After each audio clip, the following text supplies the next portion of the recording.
الله رب العزت قرآن عظیم الشان کے فرمائی وَلَا تَحْسَبَنَّ اللَّهَ غَافِلًا عَمَّا يَعْمَلُ الظَّالِمُونَ.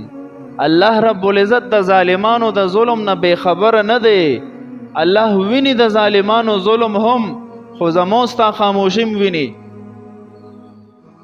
زبرته یو عقلی خبر او کما یهود و نصارو متعلق الله رب العزت فرمای یا ایها الذین آمنوا لا تتخذوا اليهود والنصارى اولیاء. یهود اور عیسایان دا ستاسو دوستان نشی کېدی. فیصله ده، قطعی فیصله، دا ستاسو دوستان نشی کېدی. کو دوستی د سره کیم د چند مفادو د پاره بکی په بل لاس پستا خپې وي. نو هر کله چې یهود زمونږه دوستان نشي کېدی، ظاهره خبره د زمونږ خلاف به کاروایی کوي، زمونږ دشمنان به وي. نو د دشمن نه څه ګیله کې خو دی ظالم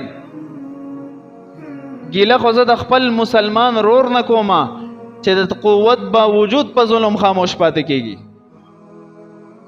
د قیامت په ورځ خو به رب ذوالجلال د ظالم متعلق فیصله وکړي. چلو فیصله وکړه چې بی دی له عذاب ورکې، او چې کم مظلوم دی شهید شوی دی دغه دپاره به د جنت فیصله وکړي. صحیح شو.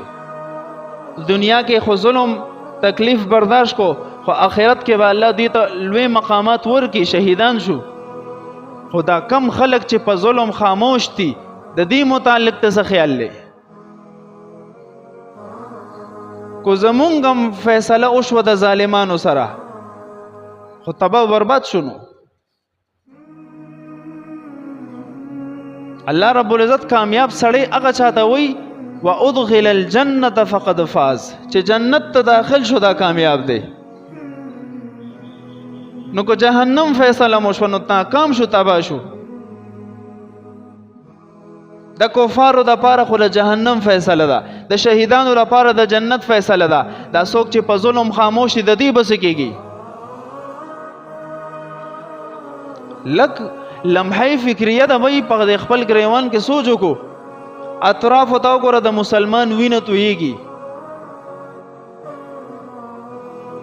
او زمونږ په زړه کې هیڅ نشته. زمونږ د صاحب اقتدار خلکو په زړونو کې هیڅ نشته. هغه پته مني چې زمونږ اهل اسلام مسلمانان به راځي زمونږ دفاع به کوي، د قبله اول حفاظت به کوي. هغوی چغې وایي تاسو وینئ په سوشل میډیا باندې